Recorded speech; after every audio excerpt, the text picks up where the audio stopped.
Вакцинираният не може да се зарази от ваксината, защото ако става дума за живи ваксини, каквито са ваксините за морбили, за заушка, за ваксината за детски паралич, полиомиелит, който вече не се използва в нашата страна, това са атенюирани, т.е. омаломощени вируси, които не предизвикват заболяване.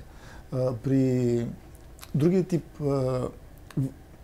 тип ваксини, тези, които са тъй наречените убити ваксини, при тях не се вкарват цели инфекциозни причините, се вкарват само части от тях, най-съществените им части, срещу които организмът изработва антитела, които в последствие го предпазват от съответните заболявания.